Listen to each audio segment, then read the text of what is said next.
I think I want to challenge a little bit that the AI landscape has changed in terms of actual capability. I think this is a case where expectation is starting to, or has been for a while, outstripping actual capability. You can't build, in my opinion, a profitable business by just relying on the enhancements and the improvements that are coming in the model themselves. Our strategy is to do as little with AI as possible.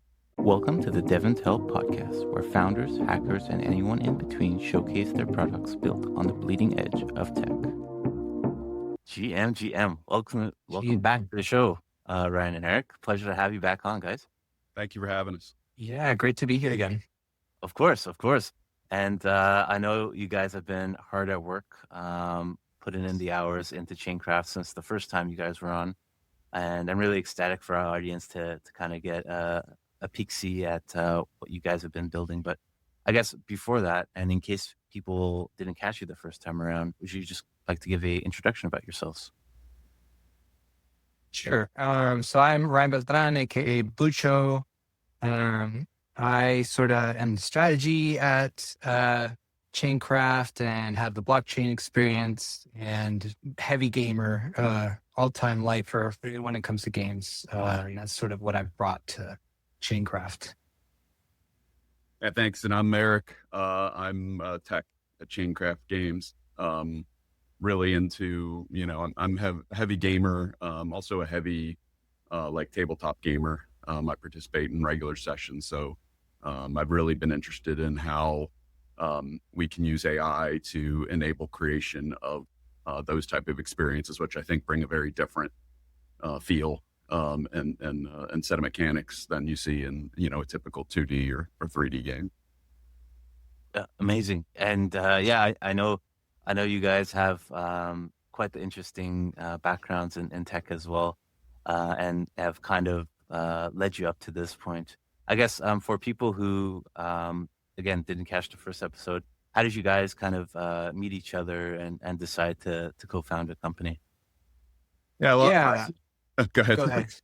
I used to work. We had a third founder who's still involved with the company, Matt Daly, and I worked with Matt after we left the company. I worked with him on some of his projects through his consultancy. I have a consultancy of my own, and we were working together on a lot of like metaverse projects and things like that.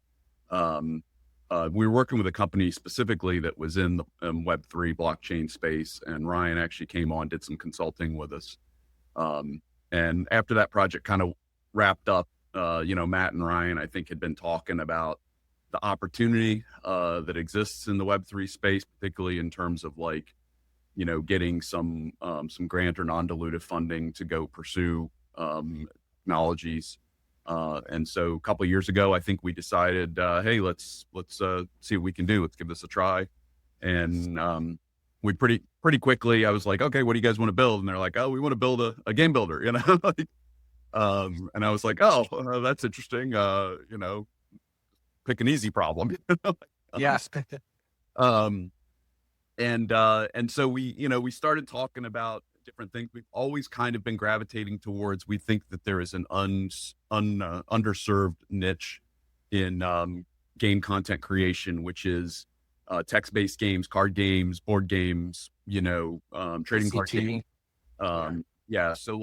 So we've always kind of been talking about that. We actually were talking initially about D&D, and I said, oh, that requires a lot of narrative work, and narrative generation is just not something that AI is great at right now. So we kind of pivoted a little bit. So we've been very focused on creating those types of games and building, great content generation experiences for our users. Love it. And Ryan, did you want to add on, or? No, he got it pretty good. Yeah, I agree. And you mentioned it, Eric, towards the end there. Since the last time you guys were on, AI and the landscape of AI has changed quite a bit, to say the least. Just curious to hear both your perspectives on what you think has changed and how much better or maybe worse you think the tech is. Yeah, I want to touch just a little bit on the game side, and then Eric is the tech guy here. I just feel like the landscape, and maybe it's also like this like bubble that has happened in my own Twitter where I just get inundated with like overly AI, OpenClaw and like games. And so I feel like it's hit this fever pitch and people are hitting ceilings with things, but then are also finding out new innovative ways to progress in the space. So much has happened since even personally with our team and in the AI space in general. And I think, and luckily, I feel like we've been taking this approach that has scaled and moved and been very similar from the very beginning for us, where we keep seeing in similar projects in the AI and gaming space where they will use AI to make like one project, or like there are AI game develop platforms, but they're mostly like just surface level wrapper of a chat, like of an LLM or something. And so Eric can maybe get more into the nitty gritty of why we're taking our approach and why it's different too, I guess. Yeah, I think I want to challenge a little bit that the AI landscape has changed in terms of actual capability. I think this is a case where expectation is starting to, or has been for a while, outstripping actual capability. I mean, sure, the frontier models are getting better, right? Sure, there's people taking Claude Opus 4.6 and Ralph Wiggum loops and posting about these amazing things that they've created. That's just, okay, yes. What we're seeing is, incremental improvements. And not even like continuous incremental improvement. I can't tell you for certain, like, wow, the agents are really building a lot better than they have. And the fact is that, you can't build, in my opinion, a profitable business by just relying on the enhancements and the improvements that are coming in the model themselves. There's a lot of people out there with a lot of hype saying, software engineers are done. AI has replaced software engineers. AI can do everything software engineers can do. And, I think I said it in the last one. I'll say it again. I challenge those people, who are actually building, on with AI and try and get AI to work. But even if the frontier models are enabling things that are able to build software that, better than a software engineer or equal to a software engineer, you can't create a profitable business on that. And so in my opinion, the innovation is not going to come from better models. The innovation is going to come from better ways of using the models. And our strategy is to do as little with AI as possible. And we'll get into it, but we actually have reduced the amount of AI, or more accurately, specialize the AI and focus the AI on the things that it's good at and removed it from the things that it's not good at, to try to drive reliability. So I don't think the AI landscape has changed that much. There's a few things people are doing that are interesting, recursive LLMs and things like that. And every time something comes along, we look at it and we quickly say, yep, but the economics don't, we would spend so much in token cost that it's not going to be a return on investment. So our approach fundamentally hasn't changed. Of course, we're always upping the model version, but we're not seeing huge differences there. And for us, like I said, the innovation is coming in more clever ways to use the model and more intelligent ways to use models with deterministic code to achieve the best outcomes. Wonderful answer. And I always love a contrarian take. And on that point around like the AI taking developers' jobs or whatnot, I don't know if you guys have seen, but there was a stat a week or so ago that came out, or a chart rather, that showed kind of an increase in developer job openings, even like as of this year. So who knows who's crafting these narratives or whatnot. There was a quote somewhere where I don't know what CEO was like, there's going to be so much talent out in the field. This is the best time to hire because there's just a lot of people getting let go, but at the same time, they're out there. And sometimes people are getting pulled back because they relied too heavily on AI. And they're like, wait, we launched some, like, I think Amazon did that recently where anyway, I see a lot of that. It's a bit of chaos. Yeah, 100%. I think Block, I think they ended up rehiring some of the folks they let go, but it's interesting time indeed. I guess kind of reeling it back to ChainCraft itself. I guess from the last time you guys were on, it was still in a bit of a alpha stage. You guys were still kind of building it out. I guess between that time and now, what's different about ChainCraft? It was in Discord last time. We had just gotten the Quest book grant, and we just finished the Quest book grant. So it's like a bookend to where we're at. And Eric has really developed. I'll just set up the stage for Eric. We have this focus of like getting our web app like ready so that we can actually like play games through the engines that Eric has made, both the builder to help you create the game and then the simulator to have you actually play that game. And also during that time, we're always thinking of like, what's the incentive to play on our platform? Why would somebody want to build here? And also like keeping in mind how we focus actually around items and assets and ownable things. And we really have like been able to take that, and it's kind of a constraint, but a good constraint that like if we revolve around items, it both affects our gameplay, but it also allows creators to be pretty creative with how their economic model of like building on our platform could be. So I'm just laying that out. It's not super in depth, but maybe Eric can get further into what he's built. Yeah, thanks, Ryan, for reminding me of where we were last time we were on here, because I was like, how far back do I have to go? I did a little research. I went back at where we were. I appreciate it, because I was like, did we? So yeah, the engine has evolved dramatically, significantly. A lot of it, we're kind of in this constant balance of adding more capability to the platform and then optimizing that to try to keep costs low, to try to keep latency low and things like that. Since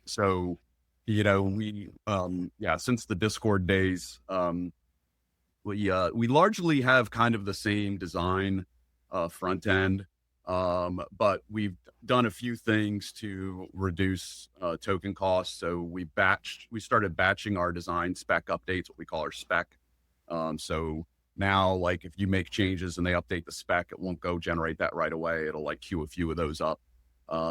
We did what I call narrative compression. So a lot of the content in the spec, especially when you're working on like text-based adventure games, which is a lot of the stuff we were looking at, is just the lengthy. AI is very good at creating a lot of detailed narrative text on, how the AI should respond and what a character is like, and and none of that is necessary for like gameplay, except like when it actually has to generate that. So we did something called narrative compression, where we took all the narratives and we had AI just reduce that down to a marker, and we just stick the marker in the spec, and then we can expand that when we show it to a human being. But when we are, iterating on it from the creation point of view, we just strip all that out. And then when we're ready for the engine to actually generate a narrative, we hand it back to it. So that's been a significant cost reduction. And then on the builder side, complete overhaul. I mean, we used to basically just kind of say, okay, here is the state of the game. AI, you're simulating this. And we kind of had one LLM that was just kind of responsible for doing all that. And now what we've done is we've introduced this notion of artifacts.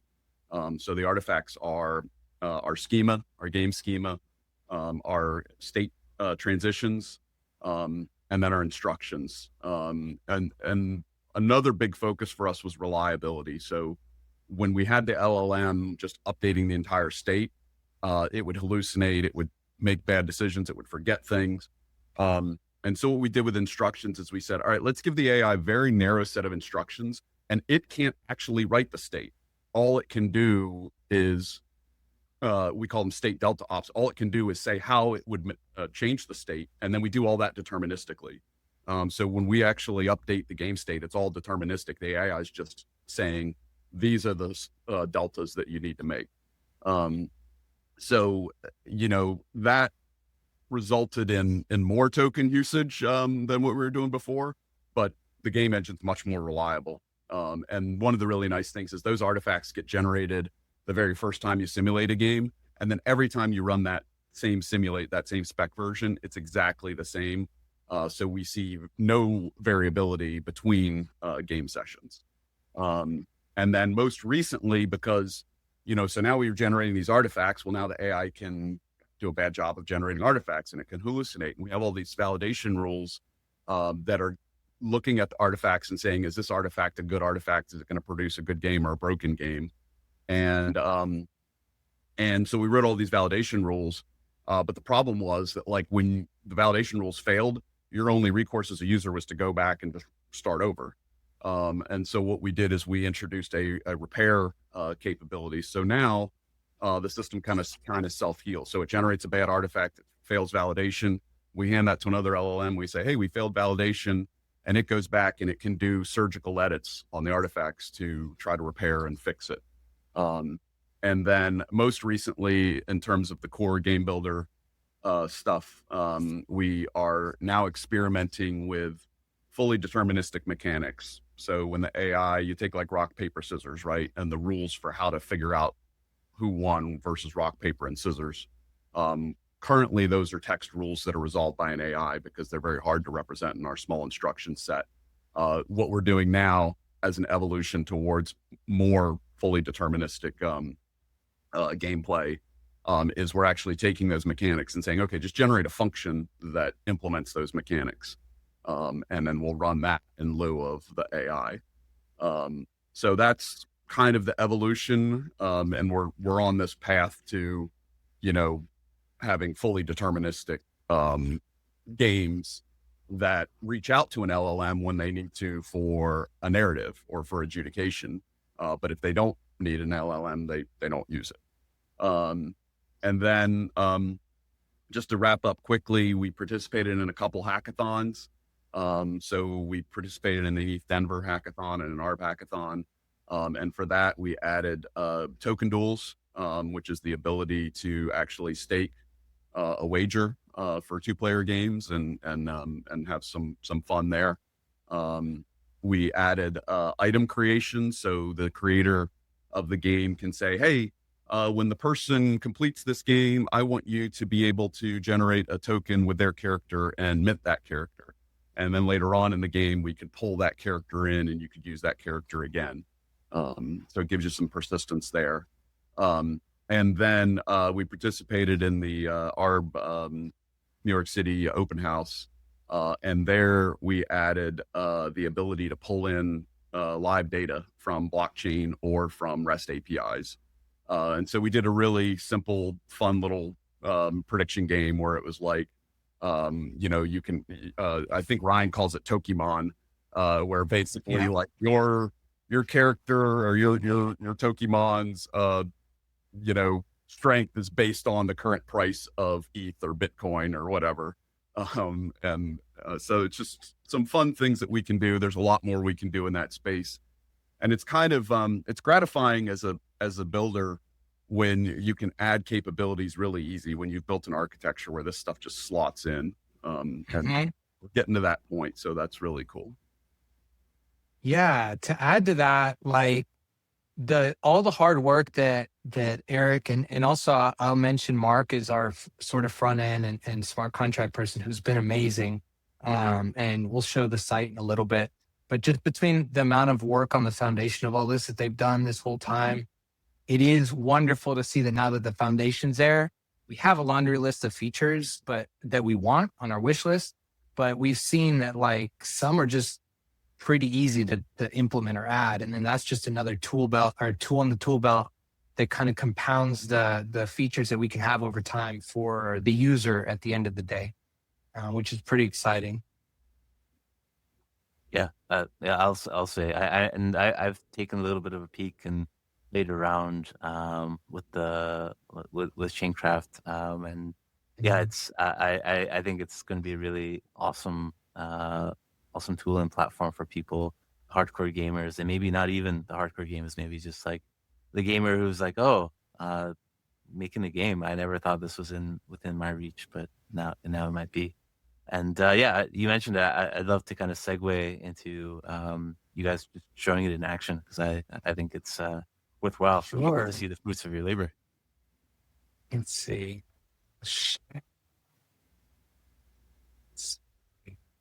Yeah, maybe while we're doing that, kind of a little bit about where we're going next is that we're really leaning hard into, we recognize that like I said, there's a niche out there, an underserved market in this, trading card games, board games, things like that.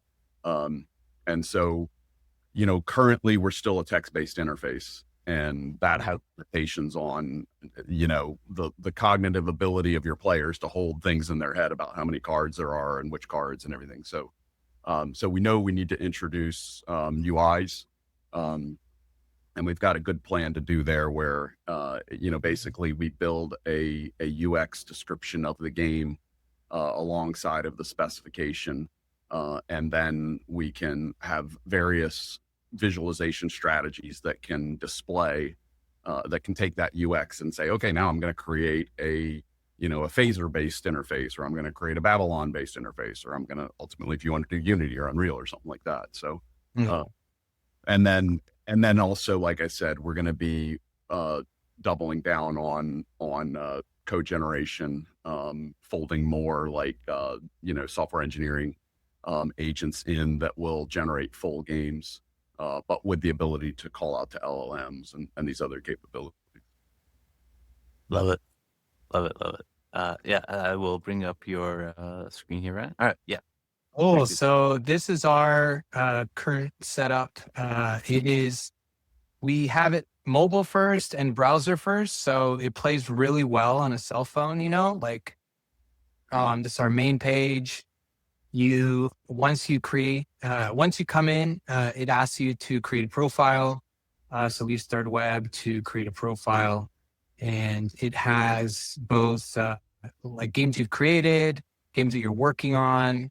Every time you make a game, it creates a cartridge graphic for that game.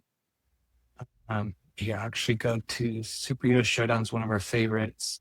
So once you go to the builder, work on a game, you go back and forth with the simulator until you like it, and then you can publish it, and this mints as an NFT, and it shows that you own that game spec that is created. And right off the bat, it's multiplayer, like no add-ons. This is the only game that we have token duels on. So I'm going to start one with token duels, and then I will invite you if you want to try it out. So if token duel is on, it has to do this process, and it even has a faucet for you to just get our testnet token. I'll put the QR in chat, or the link in chat. So when you start a game, you get an invite link here, but what's cool is when it's the size of global, you get this QR code, because I was doing it in real life, like at IRL events. It was just easy to just be like, hey, jump in, like join this QR code. And some interesting things that happened as we built this is each game there's a global chat, and then each game creates its own chat. So even if other people join, so I put that if you want to try out this game with me, click that link, and you should be prompted to create a pass. And we want it to be super frictionless or low friction. You can be a guest without adding social login in like 2 clicks. But what I was trying to say is that anybody can join and spectate the game as well, which was kind of an interesting like side feature as we built out the way we did. And let me know if you come into any issues, Narb, if you want to try to play this out. If not, I can just do like a single player game. Yeah, it's giving me an issue trying to join. So maybe I can join, right? Okay. So I put it in the chat. Go ahead and give that a shot.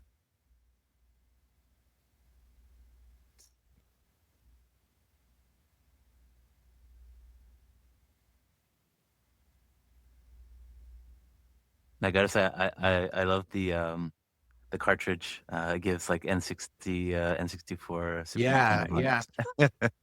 It'll Oh, auto-generate. so the gasless stuff is not working. Do you have a version that doesn't have token duels? Okay, yeah. Okay, then we will not do a token duels one. That's what it is. You have to get tokens in your Yeah, I wallet. haven't like gone to the faucet and gotten any tokens, so that's why it's not working. That's probably the same thing for NARB if you give them a link with a non. Yeah, let's try this new link then. Whoever wants to try it out. So this game is basically, it's very simple. You create a superhero of any kind of description, and then I will do the same thing, and then the AI will have them battle in a narrative and decide who wins. All right, I'm in. All right, so let's see. Wow, everybody's gonna watch my inputs. Oh, what am I gonna be? There, great cute puppy, big eyes, right. Even bigger heart. So I made a move, and Eric won't see what I submitted. And then it'll think as it decides who wins. Okay, so it showed that they received mine. Eric made a move. Let's see. It's still thinking on mine. It's still processing it. There we go. Here we go. Oh, so let's see. I didn't even know you were Game has ended. I just went with my normal Schrodinger's cat. I'm a super cute puppy with big eyes and even bigger heart versus Schrodinger's cat. He is neither alive nor dead, so can't be defeated. And then so this AI I gave it a like announcer, like wrestling announcer, kind of feel or style. In this corner, super cute puppy with the big heart. This adorable eyes are locked and loaded. But wait, its opponent emerges as Schrodinger's cat, simultaneously alive and dead, existing in quantum superposition. Puppy charges with pure-hearted cuteness, but the cat phases through reality itself. The crowd gasps as the puppy's love attacks pass harmlessly through Schrodinger's cat. Lands a devastating uncertainty principle strike. The puppy cannot defeat what cannot be definitively defeated. The winner, defying observation and defeat itself, Schrodinger's cat. And then it creates like an image of that. So I was going to say, and this is the first time that I've lost with this strategy, is that I have found that if I make something super cute, the AI does not want it to lose. So that was my go-to. And then afterward, I would explain why I chose something super cute. But I like this, that Schrodinger's cat one. So it's a very simple type game just to get a quick IRL, like somebody to play with you with and to showcase what AI in-game can do. Because that's something that a lot of games don't even have game engines out there. So there's other AI game builders, but they don't normally have multiplayer. They don't normally have the ability to have AI in your game in different ways. Like AI's telling the outcome of the game, AI's narrating the game. So that's interesting thing that I think we also have that is different than others. And then also this whole item economy is something that's sort of differentiates our platform. Yeah. So that's a little peek. But we also want to grow this in a way that's very community driven, community based, like with chat, profiles, community. So it's easy to go spectate somebody's game, remix somebody else's, or you could even invite somebody to your builder and spectate as you build a game, and they can give feedback as well. So we're kind of looking at like almost the itch.io like route where it's very like easy to share. And we just keep adding tools and playable in the app and everything. Yeah. Great stuff. And I guess, is there any alpha you can share with our audience today around when they might be able to get their hands on this and create their own games and play with their friends? Well, I could say right now, if they reach out as needed. Like we are looking for playtesters that want to kind of tinker with this, give us feedback and grow with us. So if they just go join our Discord and just say, hey, we want to try it out, we could invite them, on a case-by-case basis. But yeah, we're looking for that. But in a few, in months out, we're looking to launch something more accessible. But there's still a lot of features that we really want to layer in here before we do a public launch, because I feel like we have some things that we want ready and able before I think a more of a market can take a bite out of it and enjoy it. Yeah. Awesome. And yeah, folks will have all that information in the description of the podcast below. So definitely, if you're keen to go on the razor's edge and play around with ChainCraft, definitely reach out to Ryan and Eric. And I guess as we're kind of coming to time, just curious to get your perspective on just like this, the use of AI in the gaming industry itself. From my observations and some friends that work in the gaming industry, there's this weird kind of tension between the use of AI in games and people using it in game development. And yeah, I guess I'm not sure why, at least from my perspective, but I'm not in the gaming industry, so I can't say it. Yeah. I do have something to say about that. And so I have a background in photography of all things, like photography and film and storytelling. And early on, I was like in the darkroom, like doing darkroom photography. And it was right around when like digital was coming out. And the same sort of feel and vibe was happening there, where like it was digital versus, like darkroom. And I embraced both, but it was interesting to see that tension. But ultimately, it's like another tool. Like you could even go back to when painting was around and then photography came around. And people were like, oh, now paintings can be reproduced. So these things like happen in our history, and there's this like struggle against it. And there's nothing wrong with like not being happy about it. But then there's also this reality, like it's here, it's happening. Like, how can we embrace and make the most positive change going forward? And that's how I felt about like photography, and how I feel now is that if done right, I think it's just a new tool for artists, and even the very original thoughts of our platform were, how can we bring some of these tools to artists so that they can earn revenue or earn something as they build on our platform? Everybody thinks AI is going to just completely replace everything and all the jobs and things like that. And artists, and it is sure going to do that in a lot of ways, and it's sad. But I believe you can also have artists who are creators at heart and want to create no matter what. They want their outlet. And some will embrace this and have their creativity maybe shine in ways that they couldn't do before. And we want to be able to have them have a place where they're able to maybe sell their style, like their art as a LoRa, as like a skin for our platform, be able to sell their sounds or music for game, sprites, like things like that. There's like that ability to say, hey, if you're just good at this one thing, you really like to do it, here's like an outlet for your creativity here, and you may be able to earn from it. So that was even inherently at the heart of our original vision for this. Yeah. I have a daughter who is a writer and an artist, and so I have conversations with her about AI, and obviously in the art world, there's a lot of concern and fear.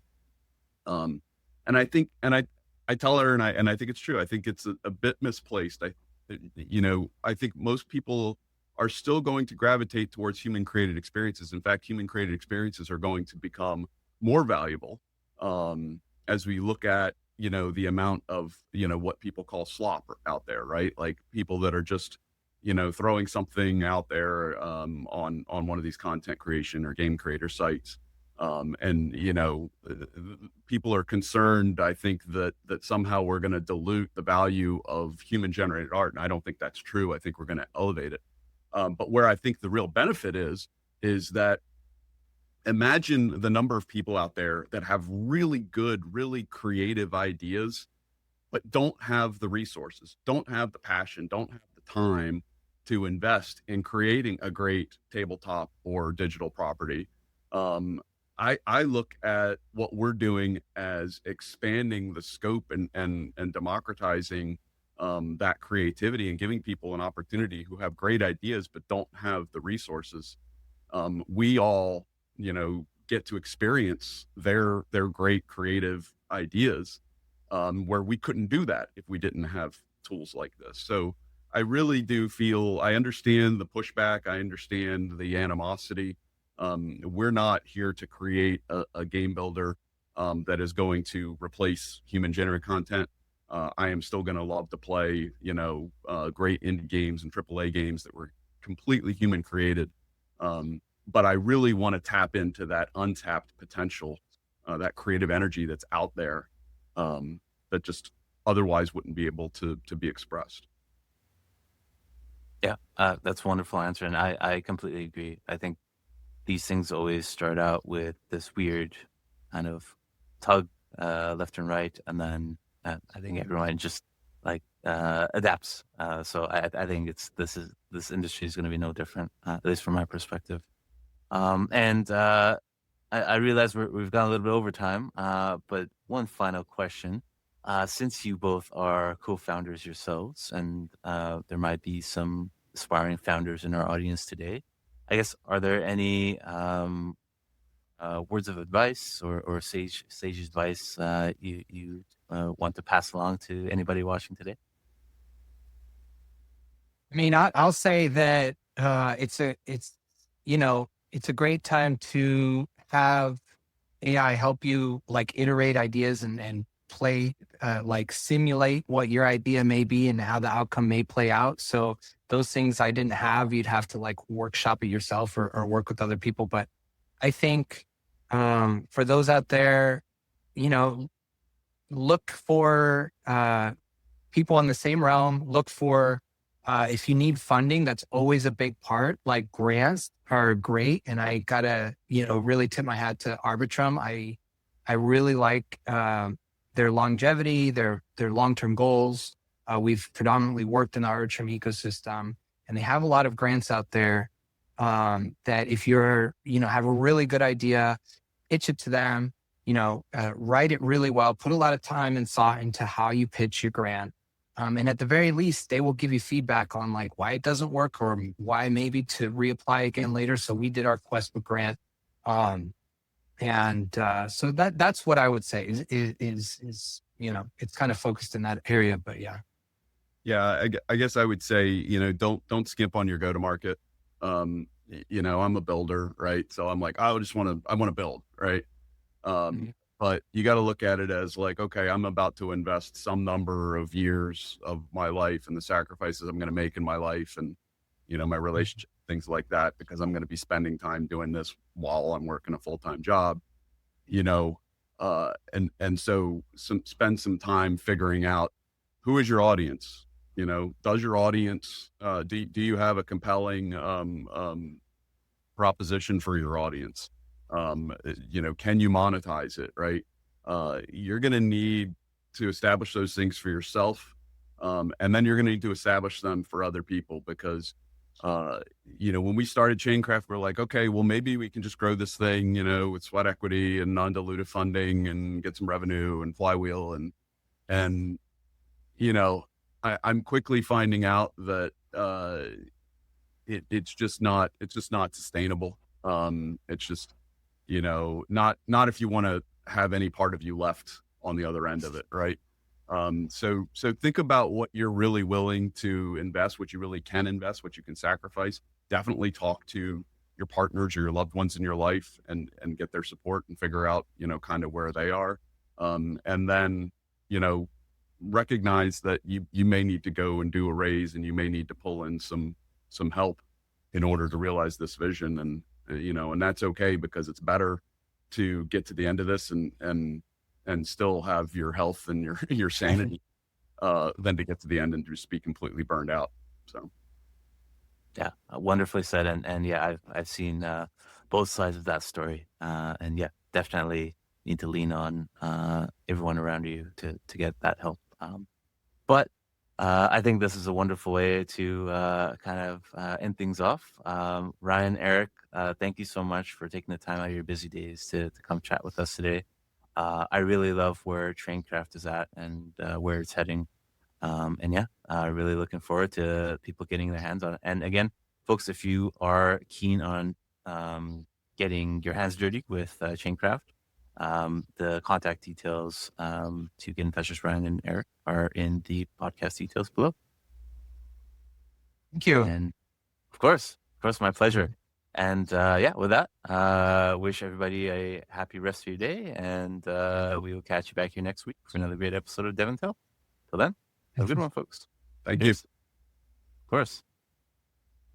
If you enjoyed this episode of DevNTell, be sure to subscribe to never miss an episode.